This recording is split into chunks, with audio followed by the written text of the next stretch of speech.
You're listening to Parenting in the Rain, Insights from the Experts podcast, episode 37. Welcome to Parenting in the Rain, Insights from the Experts podcast, providing parents all around the world with valuable knowledge to help with the biggies of family life. Here's your host, a registered play therapist, education specialist, parent coach, and my mom, Jackie Flynn. Hi there, Jackie Flynn here. Thanks for tuning in to another episode of Parenting in the Rain podcast. Well, this week's episode is all about our experience with Hurricane Matthew here in Florida. Actually, Central Florida. When we looked at the hurricane tracker models, the hurricane was coming right towards us. The landfall was right in our community, so it was pretty scary. I invited my daughter Angel on the show this week to share her experience with it as well. We discussed what it was like to prepare for the hurricane, what it was like to leave our home early in the morning, not even knowing if it would be here when we got back, and then what it was like when we got to the safe place that we were going to. We evacuated to a hotel in Orlando, and it felt really safe there, so that was nice. And what it was like to worry about friends and family. That was a toughie. That was something that really kind of pulled on my heartstrings. And what it was like to wonder what we would come home to, what it was going to look like, what the amount of devastation would be. But to our delight, the damage was minimal and our community was saved. And I really count my blessings for that. We really, at least I did, were really bracing for the worst. It did not look good. And when we woke up the next morning, actually many of us barely slept at all that night, we seen that it really didn't impact us as much as they had predicted. Thank goodness. So in this episode, we're also going to discuss what it was like to look at the footage of the damage that the Hurricane Matthew had in other places too. So before it came to us, we had those clips of how it affected Haiti and all of the devastation down there. Oh my goodness. And how it affected Jacksonville afterwards, because as it scooted up that coast of Florida, the east coast of Florida, which is where we live, it was pointing right towards Jacksonville, St. Augustine, Georgia, and all those places susceptible to flooding and the wind damage. It didn't look good.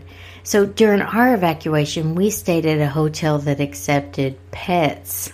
Oh, it was quite the experience. It was a lot of fun, though. It was a really a place that I am so glad that we were able to go to. I felt really, really fortunate. The people at the hotel were super kind.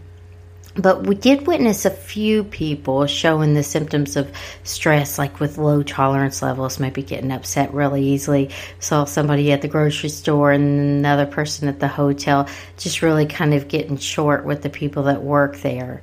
But overall, the people were overwhelmingly positive, which was super cool.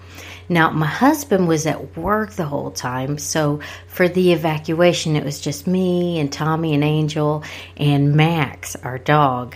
And our car, when we left, was packed, and I literally mean packed, with the stuff that we consider to be valuable.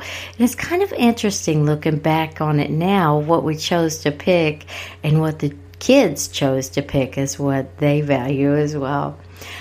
Unfortunately, right after we returned home, I checked my email and I discovered that 2 fraudulent charges were made on my card for Apple Watches. I couldn't believe it. It was literally right after we returned home, like within minutes. I seen thank you for your purchases emails. There were 2 of them. Thank you for your purchase.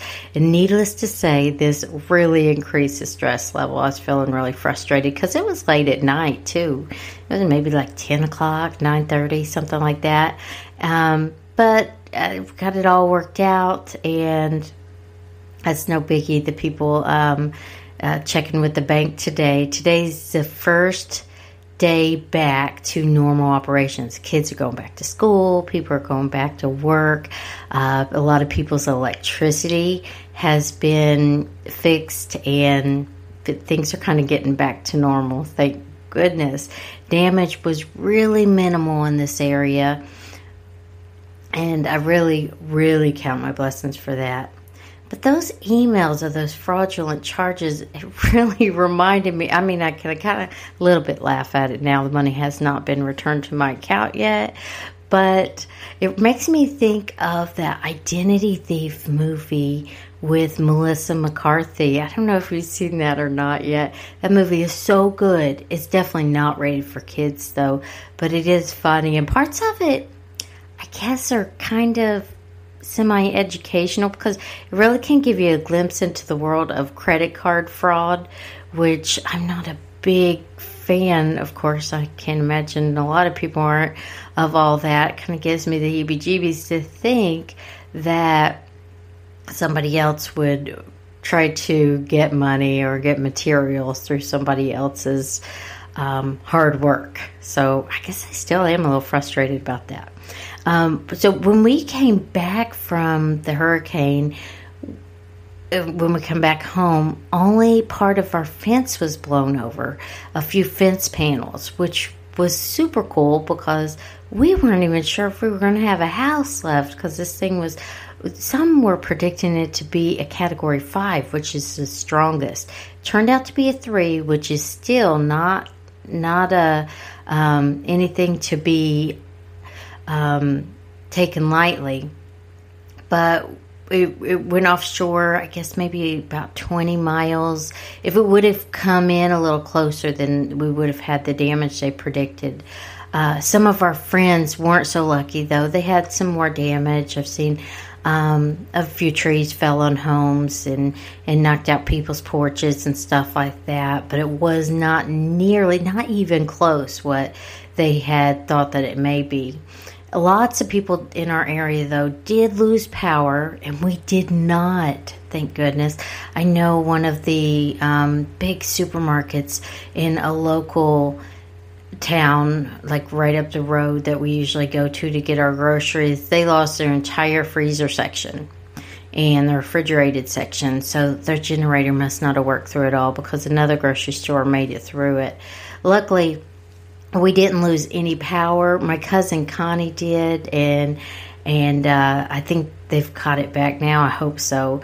But our power company, Florida Power and Light, has been working so tirelessly through this all. It's just amazing. Those people work so very hard, and I just feel so grateful to them. I know that was one of the things that was really kind of hindering school starting right back, was the fact that power wasn't back in all areas. And I know for a while it wasn't even on at my private practice. So the day after we returned, I had one session. Most of my clients canceled, but had one session. And when I got there, the power was off, and we decided to do the session anyway, and it was kind of warm in there. I was thinking, this is kind of like hot yoga, but hot therapy. But it actually turned out to be a really good session. But the power is back on there as well, and the air conditioning. I had some sessions yesterday, and everything is back to normal at my private practice. Still putting a couple other things. I took my diplomas off the walls and took those with us on the evacuation, because I didn't want them to get blown away, because I worked so hard for them. I want to make sure that they're safe. I didn't want any replacements. But it does make my heart smile thinking about how the community came together through all of this. It was definitely a big scare. People were running to go get gas. People were getting in supplies and everything before the hurricane. I think when it gets hard, when things really get hard, sometimes that can really bring out the best in people. I felt that on a lighter level when I was in basic training for the Army, but I think that's overall maybe a generalization that I feel to be true. I know my friend Pat, she travels a lot, and she had talked about in the places where it's really hard, the people seem nicer and kind of pull together. But overall, we are so, so very grateful. And now that this hurricane is over and we're getting back to normal, I'm excited about launching my new membership site coming out, getting back to work with my coaching clients, and doing a lot of stuff like that, as well as going on some vacations with the family. I have a vacation planned here for the end of October to go see my sister that we are super excited about.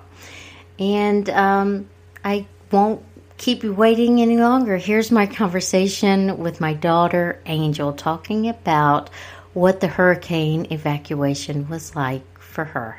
Angel, I'm so excited to have you on the show today. I'm excited to be here. Okay, so we just got through with all of the hustle and bustle from Hurricane Matthew. So let's just jump out right in with our conversation of what was that like for you? Let's start with what was it like to prepare for the hurricane? Preparing was definitely different than an everyday trip, like a vacation. It was kind of, you need to set your priorities straight and see what you really want to have just in case there's not much there left. And I know we did a lot of laundry beforehand, just in case we did have a house to come back to, that we had some clothes available if there wasn't any electricity. I remember it was funny seeing what Tommy grabbed. He grabbed the hair things, gel. Yeah, the hair gel, the computer monitor, so you could really tell what things are important to someone during a time like that. Yeah. And we drove away early in the morning, and I know that was like the easiest time to get you up ever. I didn't even have to go in there twice. Definitely. Another struggle was Max. They're our dog. Yeah. Getting him all settled. So we brought him in, and he went to the hotel with us, which was cool. I'm glad. I know a lot of people had to leave their pets at home, and it was really neat that we got to take him with us because he's so loved. All right, so on our way to the hotel, we were all packed tight in the car, and then we got there early. Talk a little bit about what that experience was like for you. Driving there, I was definitely expecting more traffic, but I guess I was kind of mixed up on the day that the hurricane would actually come, so the traffic wasn't that bad. I mean, once again, the dog on my lap scratching at my legs, but the car ride was pretty packed and pretty interesting, so it was definitely different, just like everything else was, than I originally expected it to be. So.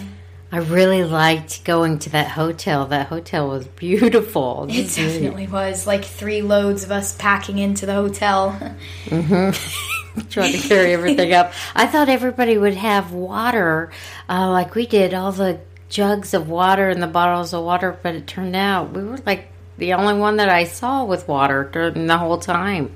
Yeah, we were in the elevator meeting some nice people talking about our water. And those carts were really valuable at that time. Definitely. Well, while we were in the hotel and the hurricane was actually hitting, and we saw the hurricane projected on the app on my phone, and then later we had turned it on the TV. What was that like for you?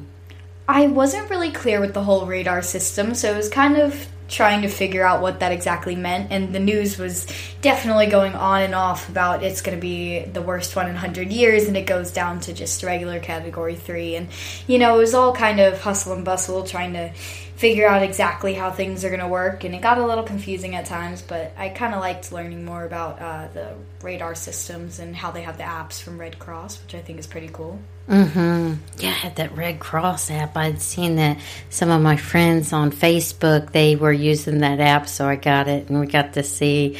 It was kind of neat checking in on Facebook and seeing everybody's different experiences. One of my friends, she was posting pictures of herself.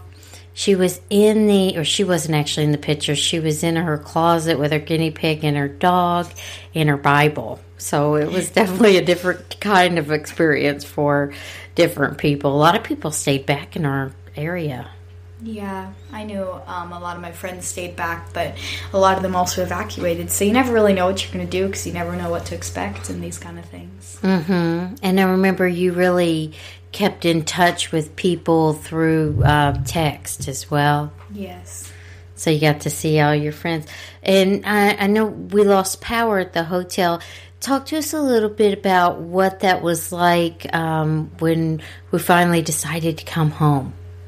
Coming home was pretty interesting because we got a little bit mixed up on what day we were coming home, but I was kind of excited to be home, but I was pretty worried about what kind of damage we would see, although we had our security cameras kind of updating us on our front and backyard. But definitely it was pretty interesting, as was the entire experience. But yeah. Mm-hmm. And I know food was definitely interesting. We went to try to get something to eat at the hotel, and there was a over 2-hour wait. They had a really good breakfast.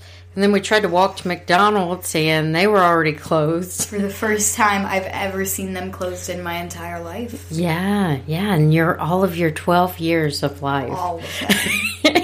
Almost 13 in 1 month and 14 days. Now, today was your first day back to school, and I know you had yesterday off, and that was something you weren't really crazy about. So talk to us a little bit about what that was like to return back to school after the hurricane. Returning was a little bit different because, in the beginning of the classes, all the teachers were kind of asking about our experiences with the hurricanes, making sure everyone was all right, and so were their houses. And a lot of the teachers were talking about their experiences. Monday wasn't necessarily the best for me because I don't like missing out on education opportunities, but it was good that they got all their power back together, except I actually noticed in one of the hallways they didn't have power in the second grade hallway. They had to use lamps and everything. It was really different, but it's cool seeing the school and the entire county and almost all the state of Florida kind of pulling together as a community, and you kind of see that community factor and just everyone getting together to try to fix damage, and it's just wonderful. Mm-hmm. I know around town we've seen a lot of the power trucks from all over, from Pennsylvania, Louisiana, seen from a lot of different states. So there definitely is a team working on it. Yeah. All right. Well, I love you. You better get to bed. Yeah. All right. Bye-bye. Thanks so much for listening to this episode of Parenting in the Rain podcast. If you would like the show notes to this episode, you can visit parentingintherain.com. And also, if you are an iTunes user, please subscribe, rate, and review the podcast. I read every review myself, and I love getting your emails. So thanks to you who have really written me those heartfelt emails. And also, I want to invite you into our Facebook group. We have a really good group. It's called Parenting in the Rain Community, and also have a Facebook page. So, and Twitter. On Twitter, it's at Jackie Flynn RPT. RPT is for Registered Play Therapist. And I have a Pinterest that I'm getting ready to start pinning some more things now that things are getting back to normal after the hurricane evacuation. Also, I'm getting ready to launch a membership site that I'm super crazy excited about. Oh, and this week, The Parenting Skill with Mercedes Sudamano, I think I'm pronouncing her name correctly. I'm one of the featured guests on that. So I will put the link to her World's Best Parenting Summit in there. It's free to join, and every day another, I think it's about 30 minutes per recording, but there's a little recording of a different parenting expert on different parenting topics each week. So yesterday was day 1. I think at the time of this release, it'll probably be day 3. And also there, I provide a link through my parenting coaching package.